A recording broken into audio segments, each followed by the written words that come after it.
Hello everyone, Kenoki here, and today I'm coming at you with a replay analysis of Absolute Legend. Quick introduction before that. I am Kenoki. You may have heard of me on Osidrongo channel, on Mr. Merlin channel, on Crackedy Ear stream, maybe. I am a good friend of all those content creators. I was creating content on Age of Empires 3. I made the leap to Age of Empires 4 since release, but I haven't released much content. First, because I thought the content that I was producing on AoE3 wasn't really useful. The same type of content wasn't really useful in Age of Empires 4, as build orders are a lot less important in Age of Empires 4 than they are in Age of Empires 3.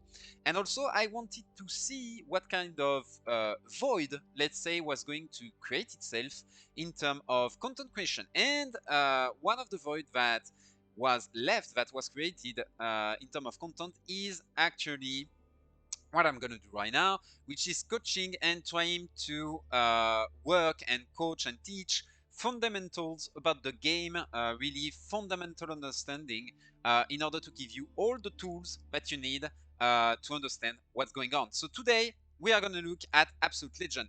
Absolute Legend sent me this on Discord that we are gonna look at. You can use my account. I had an HRE game as China on Absolute Legend 3. I want to see what I did wrong. Dry Arabia, it was not Dry Arabia, it was Lipani, but same thing. 30-minute long, so 30-minute long-ish already. I can already tell it's probably not because of the build order, simply because a game that is 30-minute long, you are not gonna lose it just because of your build order. So that's why I'm very interested in that one. I have been busy with work, so I haven't played much. No problem, mate. It may pose issue to your gameplay, but we are gonna see in what degree. I would appreciate it, to be honest. I need coaching. Good. I'm plat player. I picked plat 1 nearly diamond, but I don't know what I'm doing wrong. I can't climb higher. And I think HRE is broken. He's playing Chinese. HRE is one of the counter of HRE, of Chinese. At least it's one of the tricky matchup. It's not as much of a counter as it was before, but it is still a very tricky matchup. And to be honest, maybe I just beep. I'm gonna try to beep some of the square words. Try to not be demonetized, even if I'm not probably gonna make money on this. And I'm probably gonna get demonetized regardless, because yeah, I swear quite a lot from time to time. But I probably do, because I know I shouldn't have lost that game. Okay, so very interesting. Already we can see that our player right there is fully aware that he messed up, that he did something wrong. So we are going to look at this game.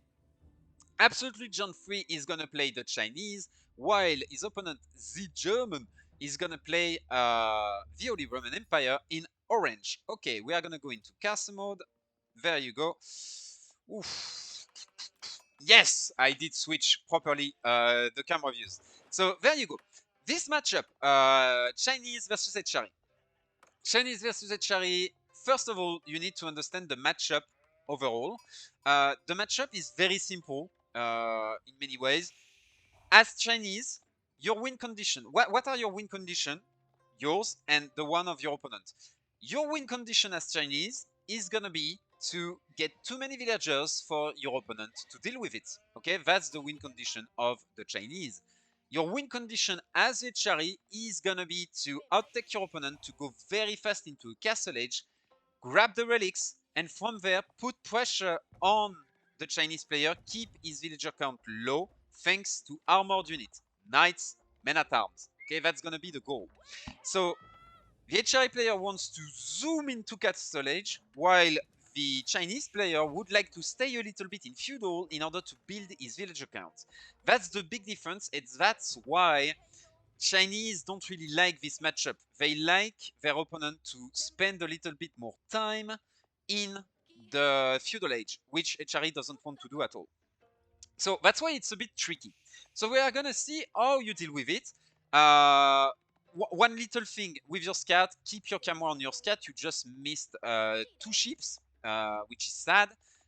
Be careful not to do those big rallies. I'm also a big fan of those big rallies, you know, where you shift click all around the map. It's not a really good thing to do for multiple reasons. On your build order, what I can see is that you have gone for an house, which is not the most optimal build order. I think Drongo has a build order that is up to date on his channel that uses a village as an opening in the Dark Age. I highly suggest that you go for this build order with the village, okay? Because it's gonna enable you to be a lot more flexible in the early feudal age, which is one of the most pivotal moments for you, especially when playing against the Eshari. You need to be extremely agile with your early game and react to what the Eshari player is going to do. That's one thing though. If you want to react, you have to be you have to take the initiative on the scouting part, and that's really something very important. You have to scout. You have to scout and look for certain things. What you want to confirm is my opponent playing his normal game plan, and how do I disturb it? So the normal game plan is fast castle age as fast as possible. How do you disturb it? You go and wall the relics while you boom behind. That's how you play this matchup. What you can see right now is an Akel Chapel that is going up with 9 villagers. So this can be two things, and there is no gold nearby. So a fast Aken Chapel can be a fast castle edge. But for that, you need your Aken Chapel in between your gold and your ships. When you see that, you should start to assume this is a double TC. You should start to assume that. But what I suggest you to do is that this scout, very good scouting path by the way, coming in at this timing to see what landmark your opponent is going for, very good. But then bring back the scout right after they edge up and see their villager distribution. If they are going on gold heavily here, as I said, I'm not focused on the build order. That's something that you can work on your own, and there are already videos for this. I'm probably gonna make some on my side at one point, but that's not the goal of this video. What's important right now is that you scout this. Is there anyone on gold? And as we can see in your vision, you are not scouting.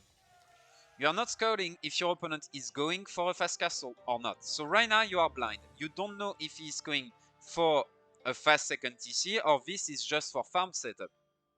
For example, okay, we can fairly assume that it's a second TC because it is here, but we don't have confirmation yet. Okay? So if it's a second TC, one of the things that you can do as Chinese is go for a build order in which you go for a Song Dynasty first, and I really highly suggest that you go for a Song Dynasty first for this reason alone. It's because it is more flexible. Go for a Song Dynasty, throw a stable at the back of your base, get 2 horsemen, and make sure to hunt for this second TC. Don't let the second TC go in order to protect this gold. Don't let the second TC go on this hunt, for example, on this hunt that is here, for example. Try to keep the second TC in your opponent base. Try to make sure that it's hard for him to expand and try to contain his base, so then you can create pressure point when he's going to try to expand towards new gathering sites. Okay, so that's a big thing. That's not what you are going to do, though. You are going directly into second TC. Also, you are stopping villager training. That's something that we are going to talk about, but never do that. So you stop training villager around 5 minutes, if I'm correct. We are going to see how long it lasts, but that's something that you should never do. Okay, so second TC is going up. You should cure villagers right now because it's gonna come up. That's why, by the way, the village in Dark Age is very, very important because it allows you to keep training without having to worry about another house. So I hope you're gonna queue villagers, mate, because yes, villagers. Oh, I think I see. I think I see what's happening. You are trying to go into Song Dynasty. Right there. Yeah, I think you are trying to go into a Song Dynasty. Okay, mate. Do not do that. Do not do that. What just happened? Let me bring a notepad real quick. Sorry, my bad. Up. I'm still not used to this setup, guys. Don't mind me. Notepad. There you go. So if we have a notepad, um, so here you haven't traded villagers for more than a minute. You still are not training villagers. Still are not training villagers. We are gonna see when you're training villagers.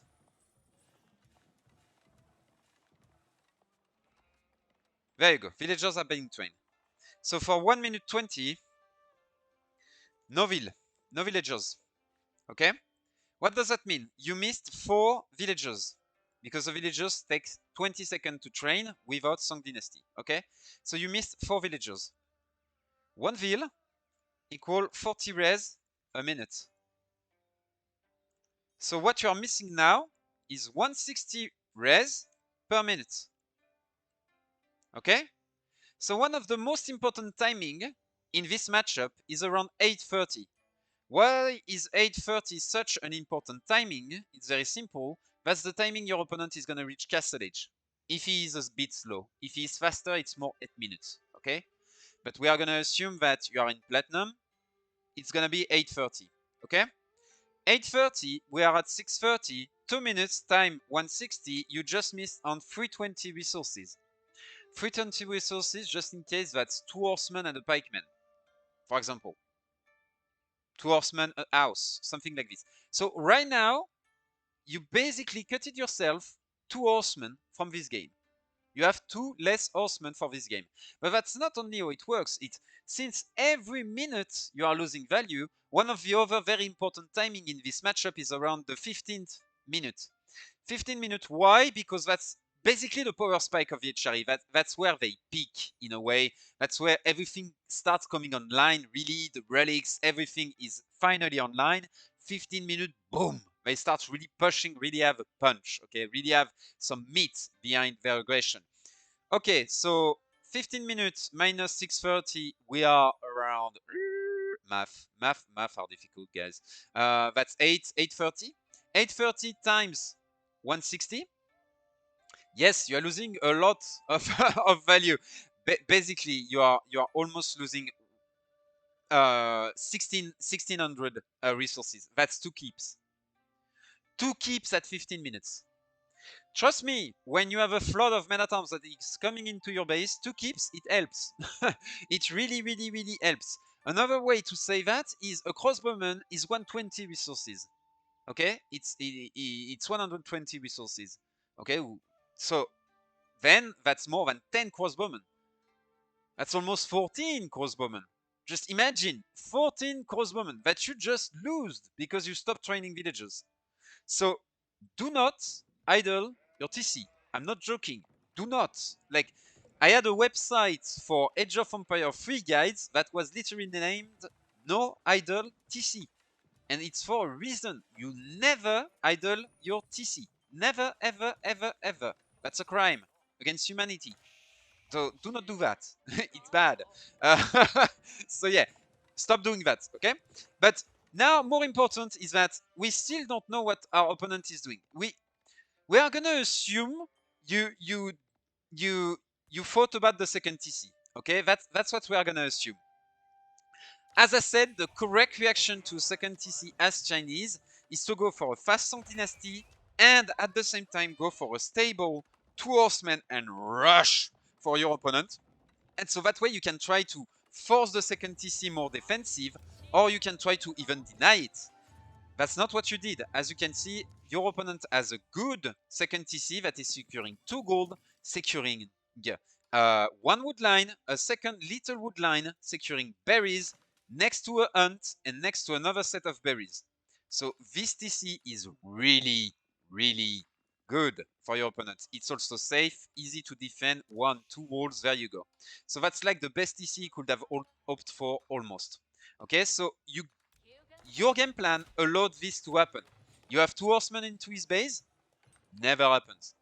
Never, ever, ever happens. So that's why go for the flexible build orders first. Okay, if you are a beginner, go for flexibility first. Go for the Song Dynasty build order, and then decide if you had a second TC or not. But first, Song Dynasty, stable, 2 horsemen, go into your opponent base and see if you can deny your opponent TC. Of course, that's in reaction to them going for a second TC. If they don't go for a second TC, don't do that. Go for a very fast second TC yourself and try to reach Castle Age as fast as possible. Skip Song Dynasty in that case. Completely skip it. Song Dynasty is not good in fast castle rushes. That's really something very important. Song Dynasty is good at basically allowing you to be aggressive while gaining momentum eco-wise. Okay, that's what it's for, basically. Your opponent, by going for a second TC himself, is allowing you to go second Song Dynasty and second TC. While if he just go fast castle, what you want to do on your side is either go only Song or either go only second TC. I would suggest only second TC because Song doesn't scale enough right now.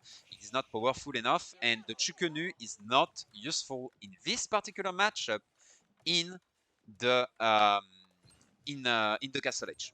Not at all. So don't go for the Song Dynasty. It's not really useful. You're gonna do it later in order to unlock the granaries, but you don't need it early game. Okay, that's the big thing. So there you go. Your opponent is going for Regnitz. Your attack is coming. So a little thing, I'm not a fan of this. Sorry, I was commenting a lot on the game plan. I'm not a huge fan of this, and I'm gonna explain why afterwards. Your opponent is going for a Regnitz, apparently around here, and he's gonna let you enter his base, and you are gonna deal damage. Okay, so cool, you are doing damage. Okay, that's one thing. You are doing damage because your opponent is doing a huge mistake, absolutely insane mistake. But okay, why not? Now, I want you to reflect on what you just did. As we just said, this is a Castle Age matchup, okay?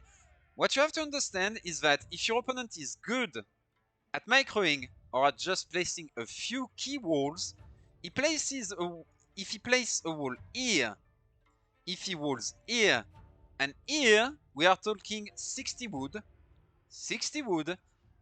your Chukunu are doing absolutely nothing. If they want to go here, TC. If they want to go through here, TC. That's it. You are never going through. You are not idling a single villager in this fight. Not a single. That's it. That's if your opponent is good enough.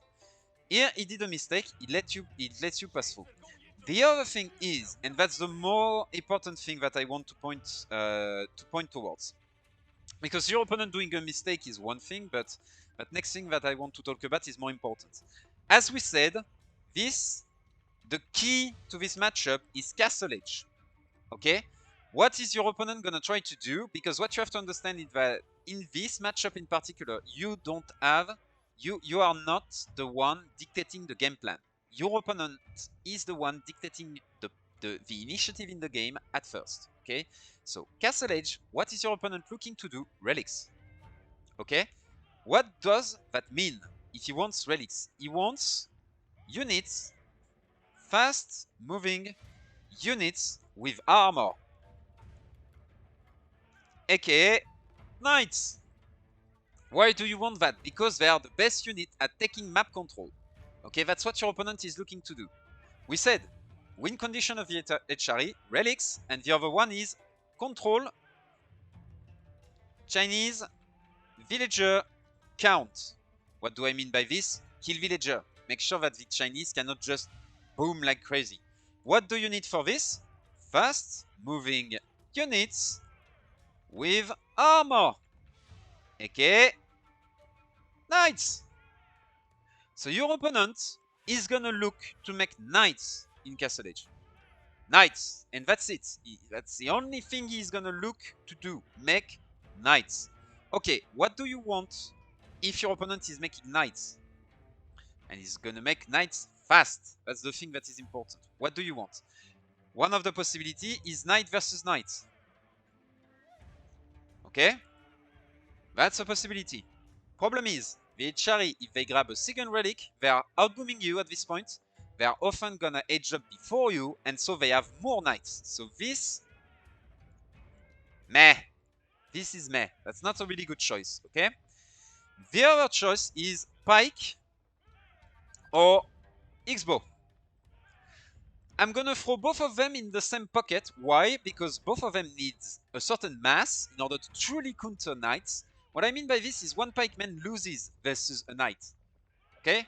You need more pikemen than your opponent has knights. Okay? Same for crossbows. Crossbow counter knight, sure, but they need some sort of front line in front of them. and you need a certain mass in order to truly force the knight back. If you just have one crossbow, it doesn't counter a knight, okay? That's the big thing. The other big thing is those are immobile units. And so if you make these, what happens is that this works in order to do this, in order to deny this win condition, but it doesn't work in order to deny this one, okay?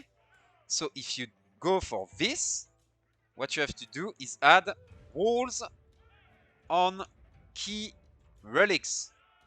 Basically, what you want to do in that case, for example, is you want to go on this, put a wall around it, you grab this relic very quick, you try to maybe wall around this one, not sure. What you can do is wall, move your army to grab this one, okay? And you secure this one at the back. And that's it. With the two walls, you are gaining time. Your immobile army is going to grab this relic, and then you move on the second one right there, and you do a clean sweep towards the bottom. And maybe you're gonna have 4 relics, maybe you're gonna have only 3, okay? But what I mean by this is that, as you can see, you're gonna have an issue, because if your opponent is outmassing you with pure knights, it's gonna be difficult, okay? So, if you go for an archery range early game like this, your opponent is making a mistake, okay? That's really, really important to understand. Your opponent is making a mistake by going into a second TC. Here, he's giving you time to build up villager count without him grabbing relics. That's a mistake from the HRA player in this specific matchup. Be very precise on that. In this specific matchup, he's allowing you to throw a military building and get value from it in the feudal age. You want a stable. Why? Because in that case, what you can do is aim to potentially age up before your opponent, and suddenly this is no longer meh. This is good, because now you had time to build up your villager count, so your eco is strong enough. You are winning the early fights, so he cannot grab relics, and from now on, you are the one with more knights. Okay? So when your opponent is leaving you an opportunity like this, you have to understand the key of the matchups and see that, yo, he's missing a big key of the matchup.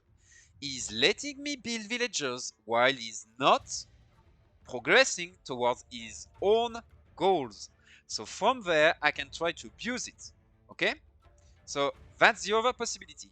But when your opponent is doing this and you are going for a late archery ranges, in my opinion, you are just giving up on map control in the early game, especially if you don't go for walls around relics at the same time. If you go for this archery range and you go for walls around the relics here and here, I would say perfect. Then you grab your units, you make a few pikemen, you grab all your units, you go on this one, and you walk down, as I said. It works perfectly well. But that's not what you are doing, okay? So right now, I'm not a huge fan. As you see, I'm proposing you two plans. Two plans that could both work. This one can work because your opponent did a mistake in that case. Usually it's meh, but in this case, it is good. The other one is Pike plus X-Bow and wall on key relics. Key relics. Big emphasis on that. You protect one with units, you protect the other with walls. Okay? And this one, you quickly grab it with one of your first monk. Okay? That's it. That's two game plans. You can pick and choose which one you want to go for. Make sure to adapt depending on what your opponent is doing. Okay? So if you see your opponent going for a second TC like this, if you see an SRE player going for a second TC like this, think, okay, stable, deny second TC, knights. And I go for a faster castle edge than him, deny second TC, grab relics. Okay? That's the first possibility. Second possibility, if you don't see a second TC, crossbow, pike, and wall around the sacred site. Try to gain some time. Okay, try to gain some time, but reach castle edge really fast. Really, really fast. In any case, reach castle edge as fast as possible, basically.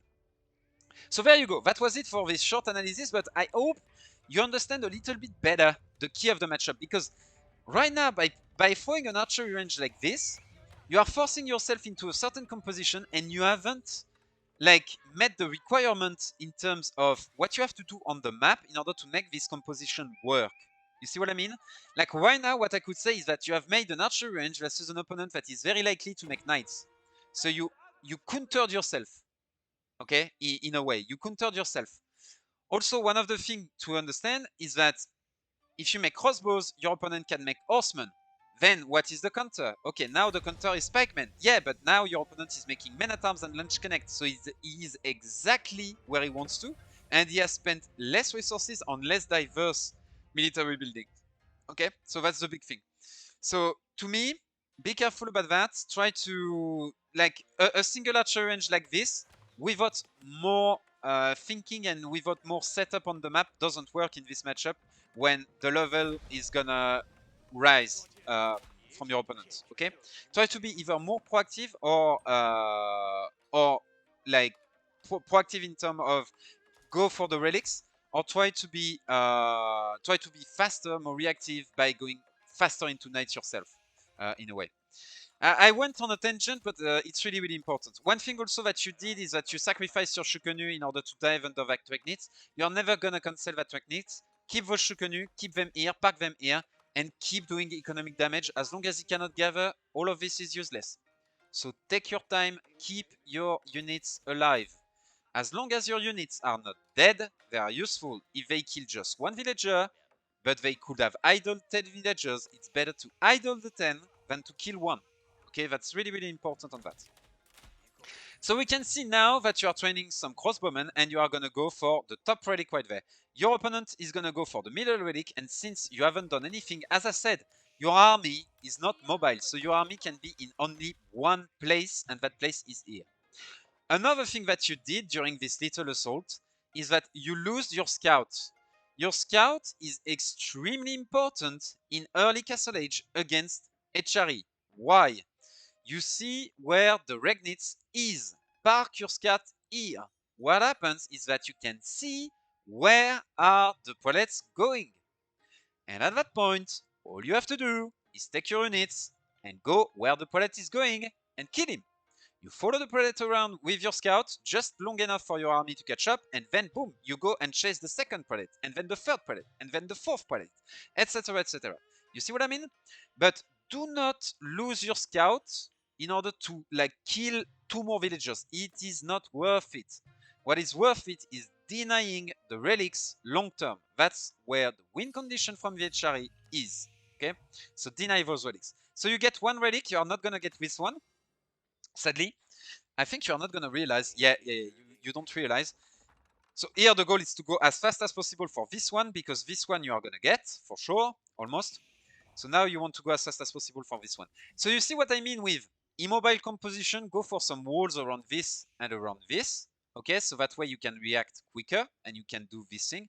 The other solution is, of course, to get your scout here and park it, so that way you can know where your opponent is going. Okay?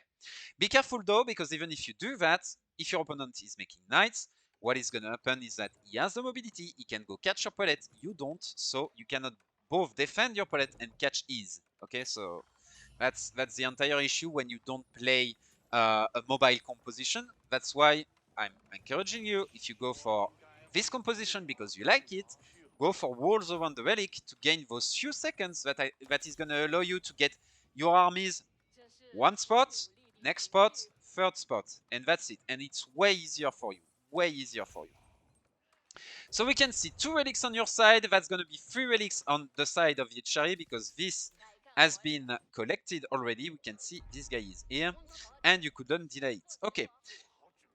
What I mean though is that this is a lot of blah blah blah blah blah. Okay, I think your scouting could be improved, your game plan can be improved, but you haven't lost the game yet. This game is completely in the realm of you can win this. I would even say that you are probably ahead right now. As you can see, his relic count is not matching your villager count. He has only 3 relics, you have 2, so it's like he has 1.5 relic advantage, if I'm correct. No, he has 2 relics advantage over you, basically. So that's like 160. 160. Wait. No, he has 3 relics advantage. In total, he's on a Regnitz Cathedral, so that's 240 resources per minute that he's gathering. 240 resources is 1, 2, 3, 4, 5, 6 villagers. You are way ahead. You can see you are 6 villagers ahead. However, he has some eco upgrades you don't, and that's a mistake. At that point, you should try to go for your eco upgrades. But overall, you are not in a bad spot. That's what I mean. You are not in a bad spot. Remember that HRE gathers faster, sure, but Chinese as well, okay? Because you have the supervise, okay? So currently, I would say it's fairly even, to be fair. Fairly even game. You're also training villagers faster than him, so you are, by the minutes, you are more and more and more ahead. So for now, you haven't lost this game.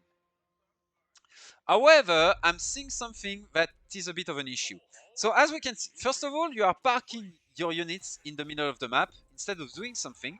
But there you go, a fight. So let's see who is ahead. Because you might not trust me, I'm fairly certain that you are going to win this fight. Simply because you have better units. Those knights are way better than those men-at-arms. Those men-at-arms are not upgraded yet. Those knights are upgraded, as we can see. Very good. And they are way more oppressive towards those crossbows, so they are going to force a lot more kiting on your opponent, and your opponent is going to have to defend his crossbows while your crossbows are going to be free to shoot. So you are going to win this fight. There you go, no problem. So that's what I mean by you are still ahead. However, I'm seeing something that is really disturbing to me, and that's this. I see some trebuchets. I'm really not a huge fan of this. I am absolutely sure that you are going to get smashed. Like, I'm betting money on it. I'm sure that you are gonna get smashed. Guys, if you are watching the video, why is Absolute Legend gonna be smashed here? You have, I believe, is that 3,000 or 2,000 characters in the description below?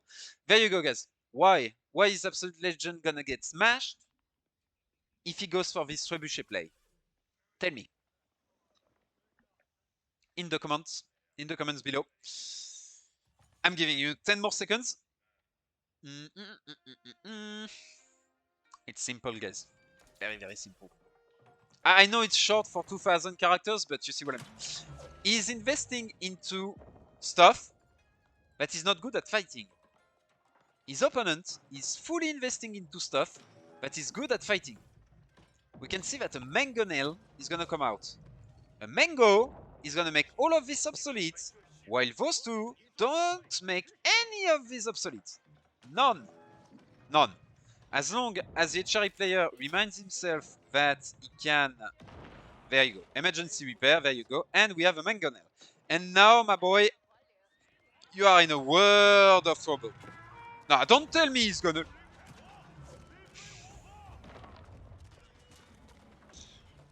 You are lucky. You are extremely lucky. You are still gonna lose this one, by the way. Still gonna lose this one. Why? Because a mangonel 500, your two trebs 1,500. So you are still 1,000 behind in terms of value on the field right now, compared to what you could have done. And on top of that, HRE is usually stronger at this point in the game than Chinese. As we said, around the 20-minute mark is your strong timing. And there you go, you're gonna get smashed. Okay, so I don't want to leave you with this bad taste in your mouth. I can already say this is the pivot point. This is the moment you lose the game. I can already tell it. So I want to explain exactly what happened here, okay? And for that, I don't want to tell you, do not go for traps or anything like a very, let's say, way oversimplified rule, okay? I want you to deeply understand what mistake you just did, okay? That's my goal right now, is to deeply, it is for you to deeply understand what you did wrong, okay? So let's go. I come from martial arts. I have been doing martial arts since I'm 4 years old. I love combat sports. I absolutely love that. I could cast combat sports for months. I could talk about them for months. But this is not about combat sports, right? Yes, but we use models in combat sports in order to analyze fights and in order to understand them. One of them is the KaiPass model. So what is the KaiPass model? The KaiPass model is a model that is designed to help you understand pretty much any fight, any encounter, any war. Like, if you fight diabetes, that's it. KaiPass model, it works. Like, I'm not even kidding. On a ring, it works. If you are playing against Age of Empire 4, it works. If you are going on war and you are a war general fighting against, I don't know, any nation, I'm not gonna name one right now, it works. Okay, guys? It works for pretty much any fight. You're gonna understand why. It's a very generic model, but basically you can adapt it to anything. The C stands for control. What is control? In terms of Age of Empire, control is gonna be game plan, and it's gonna be map control, and the resources that are on the map. Okay? Then we have the next step, that is the I, if I'm correct. That's how you say it in English. I'm French, by the way, so pardon me if sometimes my accent is not the best, right? So the I stand for initiative. Initiative is basically, are you the one dictating what's happening in the game? Are you the one in the driver seat? That's what initiative is about. So for example, when the HI player decided to go for a second TC, he gave you initiative. And you said, no thanks.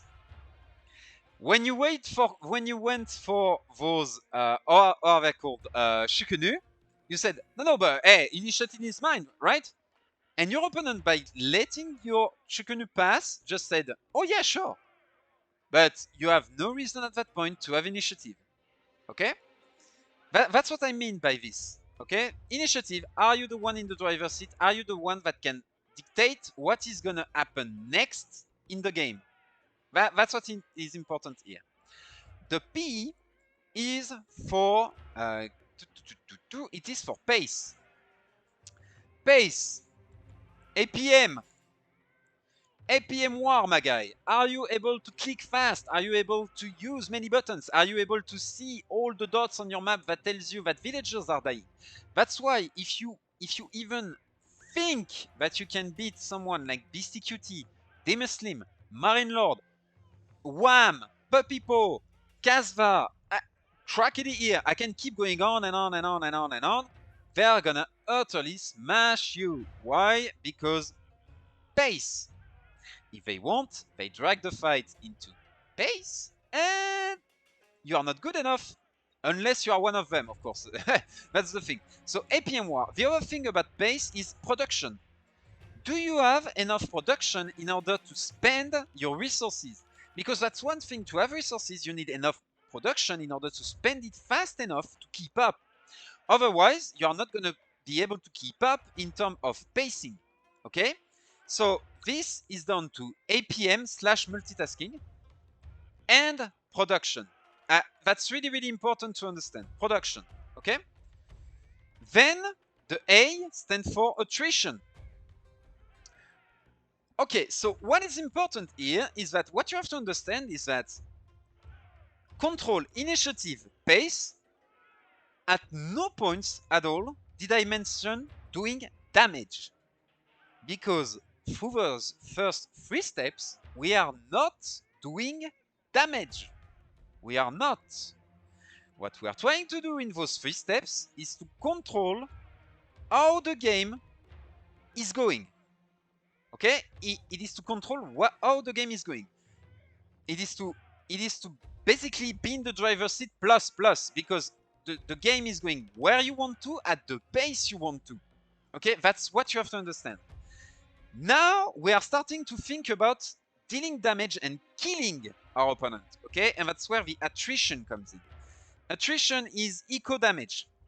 When you kill villagers, you are winning on the attrition war. That's why I said earlier, remember, do not idle your TC. When you idle your TC, you give your opponent 3 villager kills that he wouldn't have had. Okay?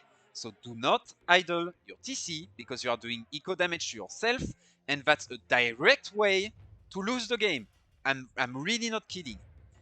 Eco damage, production damage, infrastructure damage. Okay? Production / infrastructure damage. What do I mean by this? If you have no stable in order to train your how are they called? If you have no stable in order to train your knights, you cannot have knights. And suddenly you have resources that you cannot spend. So killing production, infrastructure. I think I missed infrastructure. Infrastructure. There you go. Infrastructure damage. So if you kill infrastructure, you are doing long-lasting damage to your opponent, and he's gonna have to replace this infrastructure really fast if he wants to keep up the pace. So that's another way to win the attrition phase. The next one is siege. Siege, why? Because siege is very peculiar in the way that the best counter to siege is siege at one point. If you pair siege with static defense, the best counter to siege plus static defense is siege. Which means that if your opponent is ahead on siege and is able to deny you from getting more siege, you're gonna lose. Because he's gonna have more siege and more siege and more siege, and at one point he's gonna close onto your base, and we are gonna enter into the last phase, which is the surrender phase, the S of the Kaipass model. There is another one here, but it goes with eco damage. For me, it's denying resources. It's making sure that your opponent cannot gather certain resources, and we are going to go along with that in the surrender phase. So how do you win in this game? Basically, your opponent gives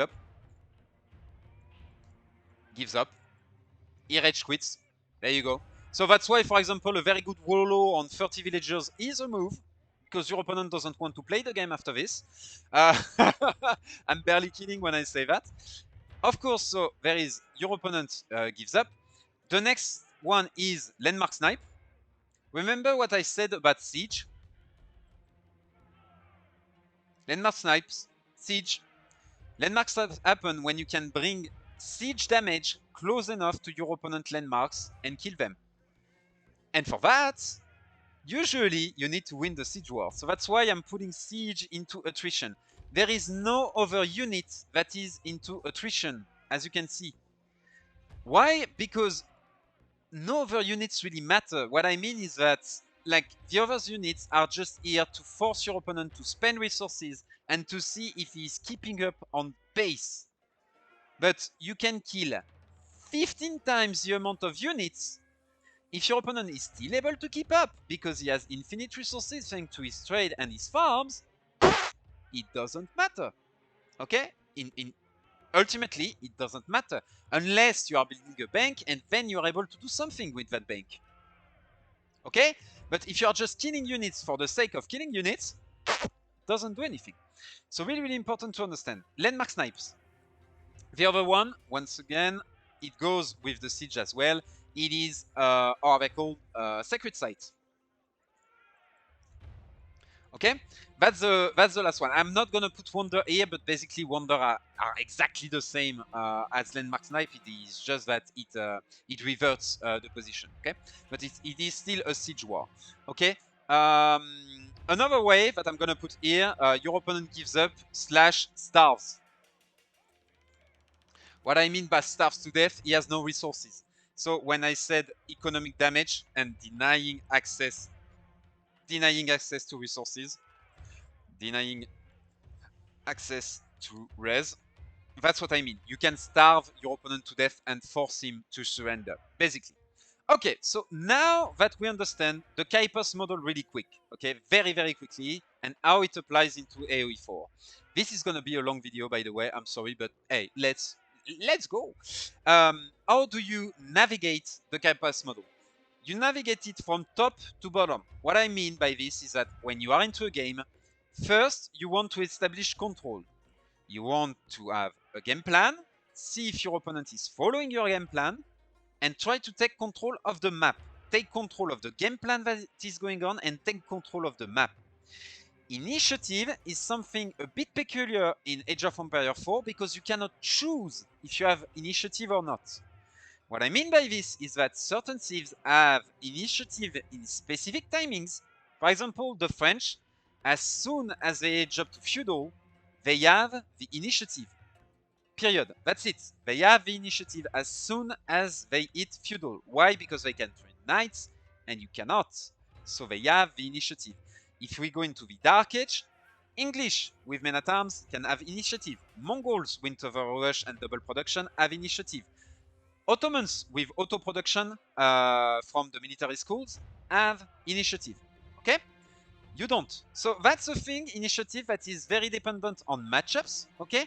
But that's also something that you can take back, and we are gonna talk about that a bit later. Also, your opponent can just give up the initiative. As we just said, in this matchup, the HRE is supposed to have the initiative. He just gave it up. He just said, nah, I'm fine. I'm gonna go second TC, take the initiative back. And you could have used it, but you didn't. Then there is the pace. So you establish control in order to take the initiative, in order to raise the pace or get the pace to the level that you want. For example, because that's going to be very easy to understand, if you go into a run, okay, if you go into a run and you know that that run is going to be very long, you want to run slowly in order to arrive at the end of the run. But you don't want to run too slow so that you haven't run at all, if you see what I mean. Like, you don't want to run too slow so you don't challenge yourself, or that you don't make a good score. You don't make a good time on your run. Okay, so you have to find that good in between. For pace, it is exactly the same. We all have different pacing. Okay, my pace is 70, maybe 80, maybe 100 PM per minute. That's it. Past that, I'm not there anymore.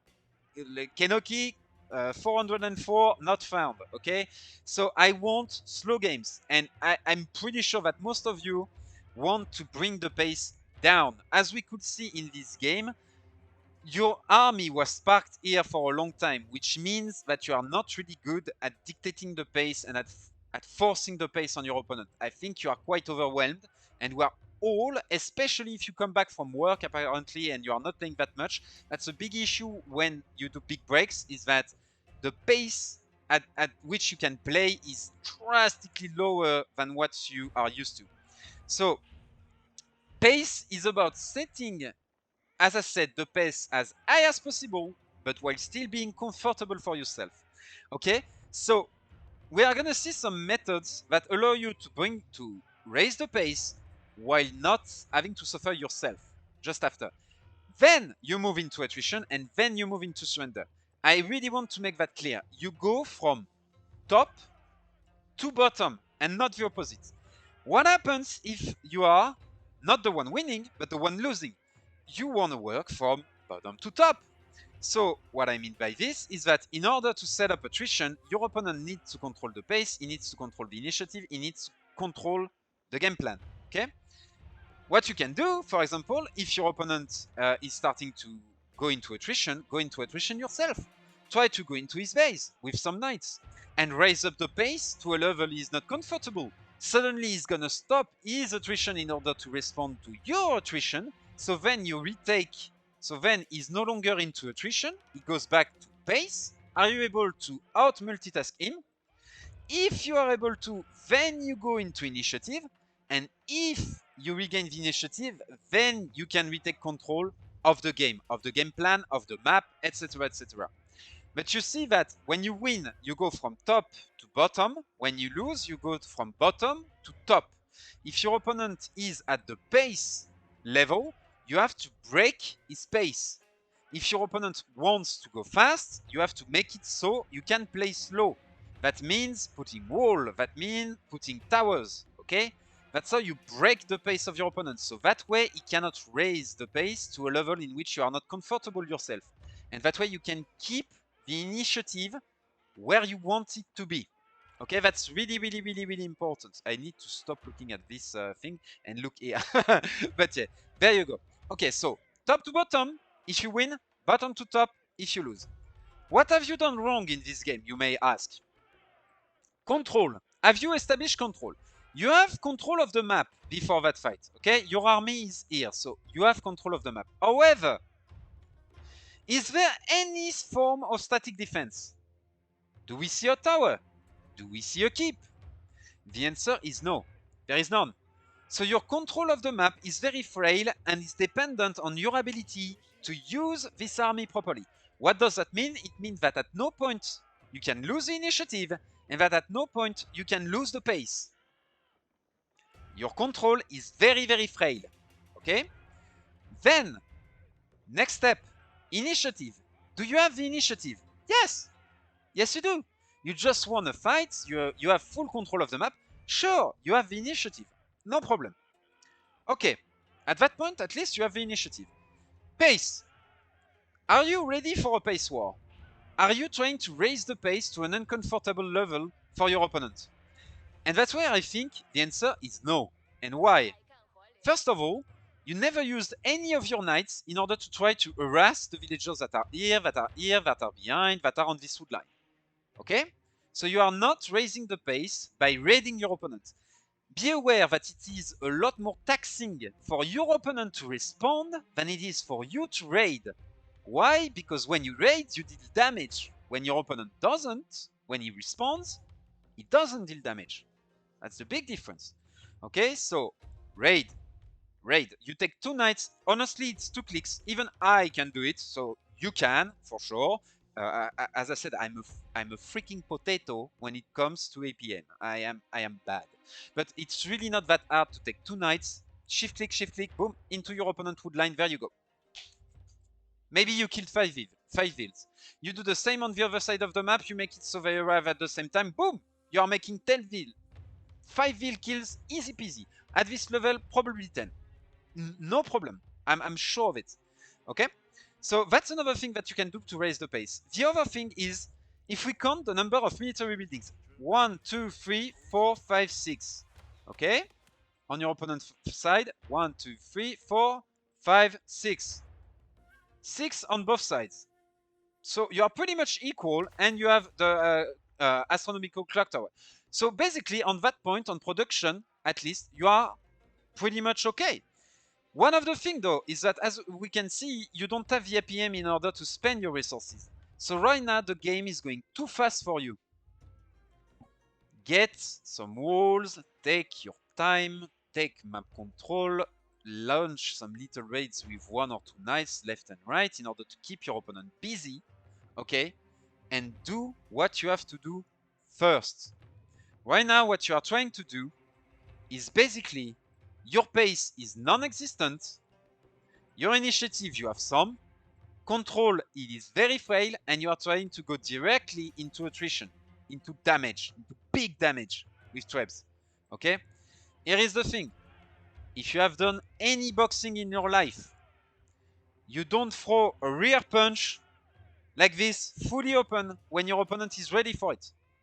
Because all your opponent has to do is this and this. And there you go. Or even this and this. Okay? He can do anything. And you are gonna get smashed. By the way, guys, if you had to fight on the streets, your opponent has a likelihood of throwing a rear hook like this, overhand, boom, like this, 90% of the time. Okay? You go under, boom, lever, the guy is dead. He drops dead on the fucking floor. Okay? You block, boom, knee into the groins. There you go. You see, that's what I mean. It's you do not throw big punches, big stupid punches into your opponent. And that's exactly what you did right there. Okay? I think it's very obvious when it comes to combat because we have all seen some dudes fight each other, I guess, at least. If you didn't, really good for you. But there you go. But it's the same Age of Empire 4. Right now, what you did is you have thrown a big punch completely out of balance, and your opponent is just like, I'm gonna fuck you up right now. And he just did. Okay? So take your time. Take your time. Go slowly through the different steps if you have to go slow at first. And at one point, you are going to be able to go way faster through the steps. Way faster. There are many little things that you could optimize at the beginning on your opening. This TC, since your opponent went for a second TC, could have been here. Small stuff like this. But where you lose the game is here. That's where you lose the game.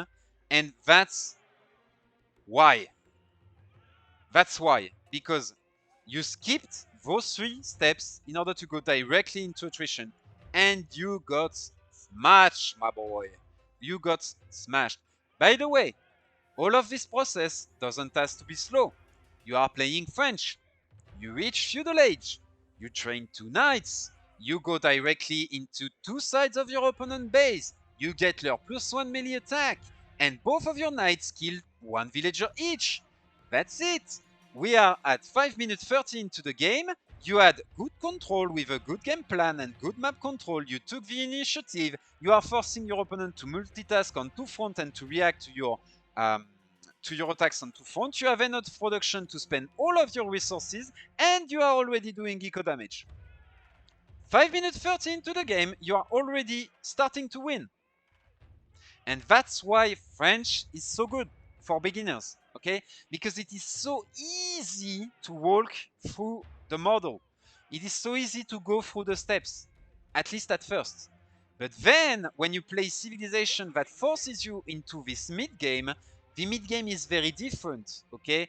You want control of the map, okay, but now there are more armored units onto the field. Your opponent can have them too, so it's not as one-sided as it was before. Okay, so now I want to put some static defense, I want to put some walls, I want to do all of this in order to keep the control of the map, in order to keep the initiative, in order to be able to raise the pace while my opponent cannot contest my own space, and so I don't have to react to him. I force him to react to me.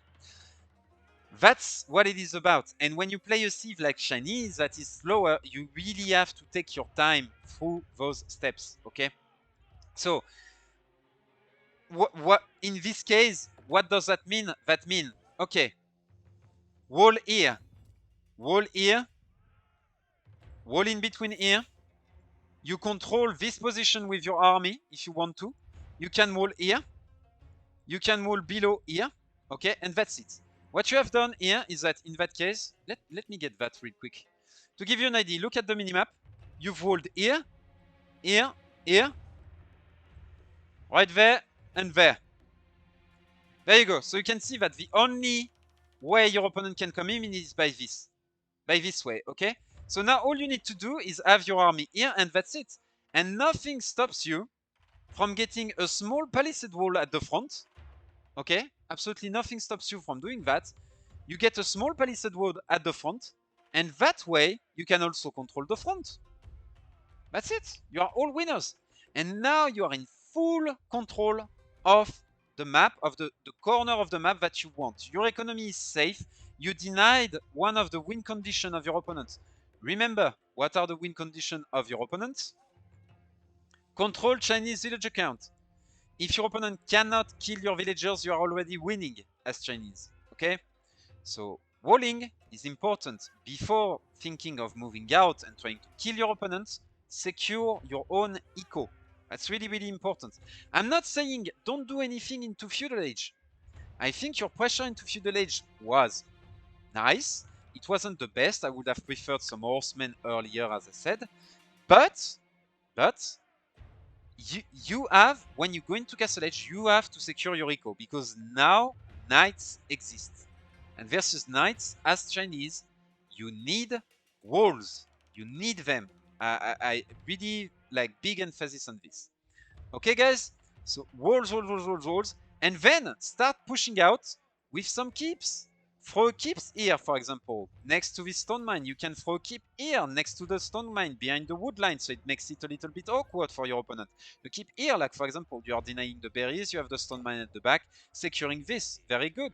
So now all you have to do is park your army around here, make sure, and that way you can retreat behind the keep, or you can pressure your opponent. He cannot push past, because in that case, boom, you just go into his production and you fuck him up.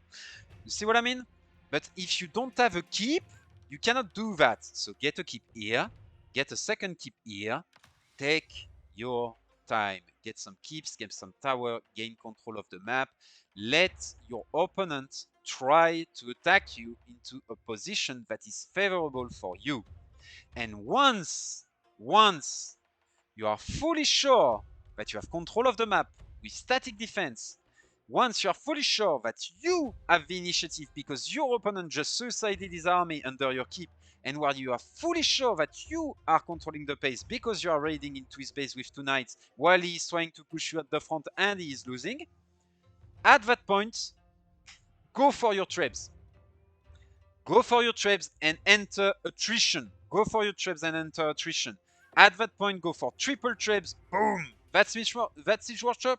Smashed. Boom! Move on. The Regnitz. Boom! Smashed. and you move on, and you move on, and you move on, and you start doing infrastructure long-lasting damage. But do not skip the steps. Okay? That's the big thing. I'm pretty sure nothing after this is really worth casting. We are gonna go through it anyway, simply because I want to have fun as well.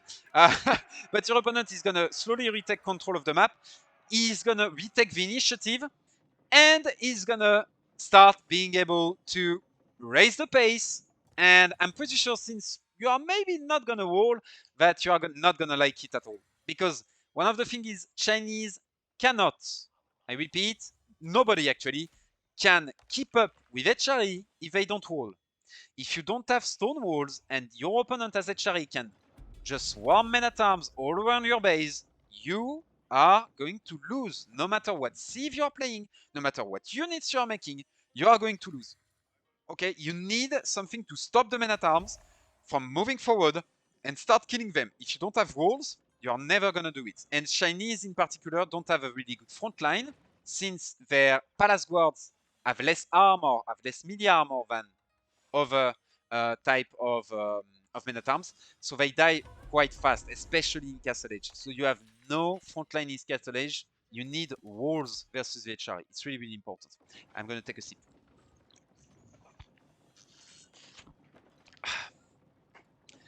Good training this morning, so yeah, I need some good water. So there you go. So your opponent is gonna mass. As we can see, we talked about siege earlier. Now you can see that he's raising up his pace with a lot of production building. Meanwhile, you are still on 6 production buildings, 7 if we count the astronomical clock towers. And now it's gonna be difficult. This keep is a good reaction. Basically, this is an emergency keep. The goal for you is to try to say, no, you cannot go there. You are trying to slow the pace, and that's really good. That's a really good keep, okay? That may buy you some time, especially on this side. However, you need to complement this keep with some walls on the side. Okay, it's really, really important. Okay, we are gonna speed this one up a little bit because the video is already long. I think it's gonna be 1 hour and 15 in total. We'll see. But yeah, I had a lot of things to present you in this video. So yeah, I wanted to introduce you to a lot of things, so that's why it's a bit longer. Probably in the future it's going to be a bit faster. We can see that his opponent is slowly retaking control of the map. He's doing the same mistakes though, which is he's not securing this map control with walls and stuff. There you go. Oh, that's you. Yeah, but that's too late. Okay, so that's a common mistake that people do. In order to secure the map with keeps, with towers, with walls, you need map control. If you don't have map control, you cannot just throw your villagers and go in. So now it's too late. Now you cannot move onto the map. Okay? Your opponent though, there you go. He's throwing a keep for a little bit more forward. Since he has the best army, he could even move a little bit forward, you see? But right there, you are going to try to take the fight. You are likely to get smashed. No kidding, you are very likely to get smashed. Absolutely smashed in this fight.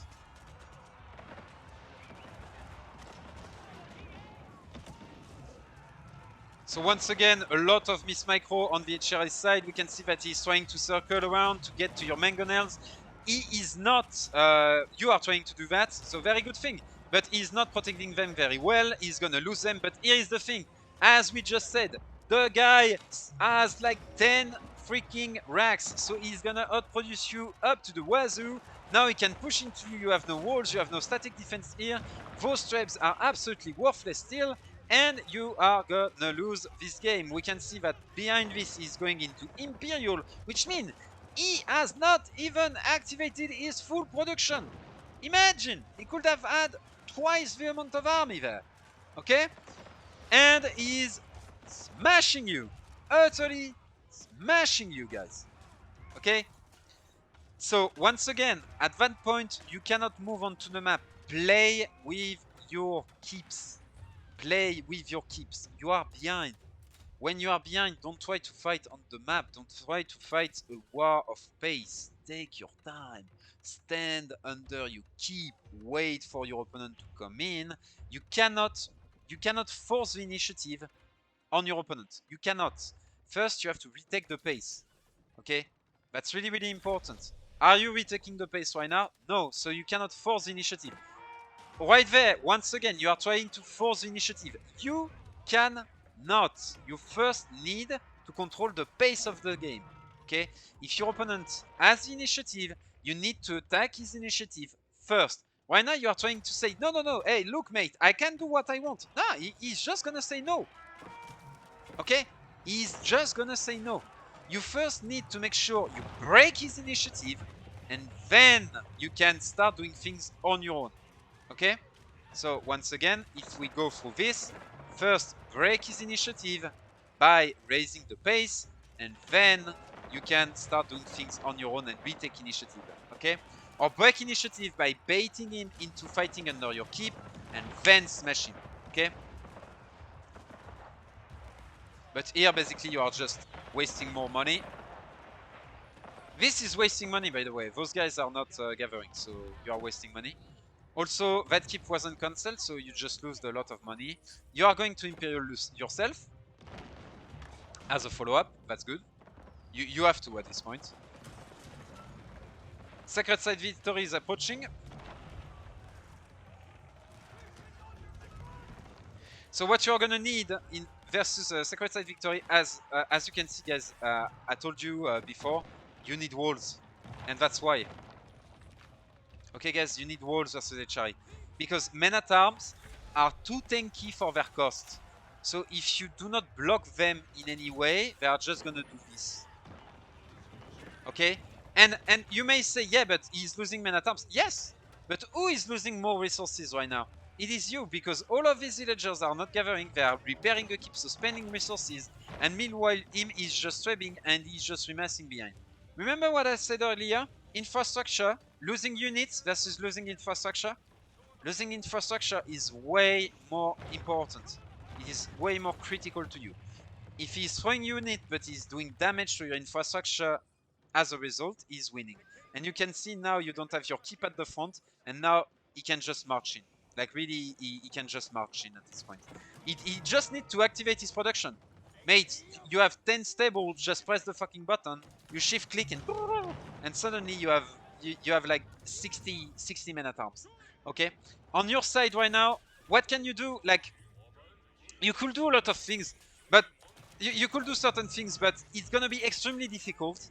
And I don't think it's worth trying to explain all of this right now. As I said, one thing that you could do is try to retake the initiative by forcing pace on your opponent. So those knights, take 2 of them, shift click here, and start to raid. 2 other knights, shift click here. Okay? Shift click. Voilà, there you go. You can do a meme about this, guys, if you want to. But shift click all around the map. You get them into your opponent's eco. You try to retake control. You take 1 knight here. Boom. You send it to this. You take another knight. Boom. You send it to this. There you go. For you, it's like 5 clicks. For your opponent, it's gonna be a world of trouble in order to deal with that. Okay? Now you're not doing that, and so you cannot retake the pace. You cannot retake the initiative, and so you are gonna keep losing.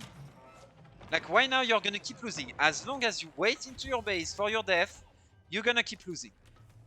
You need to raise the pace. So here we can see, good, finally. Send 2 knights here at the same time. Force your opponent to react on multiple fronts. Force him to react. That's where you have to play fast. That's why, as I said, if one day you play versus Beast TQT or Marine Lord and you are not one of the best players, Wham, Puppy Po, Kasva, Demuslim, etc., you're gonna lose. That's why you're not fast enough. So now we can see a big fight is breaking out. Once again, you are gonna have to sacrifice all of your cavalry in order to try to get onto his mangonels. But now he's outmassing you. You cannot deal with the mangonels anymore, and your army is gonna fall. And very likely, you are going to give up. There you go. So I really hope this this coaching session was useful to you. Once again, if you have a few things to improve, your scouting in the early game, you have to make sure that this is going for a second TC. In case he's going for a second TC, adapt your reaction, Song Dynasty, Horseman, Fast Castle, and then second TC as you hit Castle, for example. That's a pretty good follow-up. The other way to do it, would be to just play passive second TC yourself, pike plus expo with some walls around the key relics that you don't want to contest at first, okay? So that's the two game plan that you can improve on for the early game. And when it comes to the mid game, take your time. Walk slowly through the different steps of the model. I'm probably gonna put it in the description, okay? But take your time. If you try to rush, you're gonna get crushed, okay? Once again, take your time. It's really, really important, okay? I hope you enjoyed this cast, guys. Make sure to throw some suggestions into the comment. This was a really long video. My videos are gonna be long on average. Let's be real. They're gonna be 30 to 45 minutes on average, I think, because I cannot really go deep if I don't actually explain, and I want to do a full review of the game. One of the things I could do is just cut to the part of the game which is interesting, but I think you will lack some context. So those videos are gonna have to last a little bit longer, but also this one was particularly long because I had a lot of things to introduce to you. Kaipa's model that I won't re-explain every time. I'm just gonna say to people, go to the first video, stuff like this. But yeah, that's what it's about, okay? I really hope this helped you, Absolute Legend. You were a legend. If you try to apply those few tips that I gave you, I am sure that you're gonna step up. Don't even think about your build order. That's not the problem. Think about your little follow-up. How can you react to your opponent throwing a second TC? Because you have better ways of reacting to this, okay? Especially versus an HRI player. Try to improve a little bit on your game plan.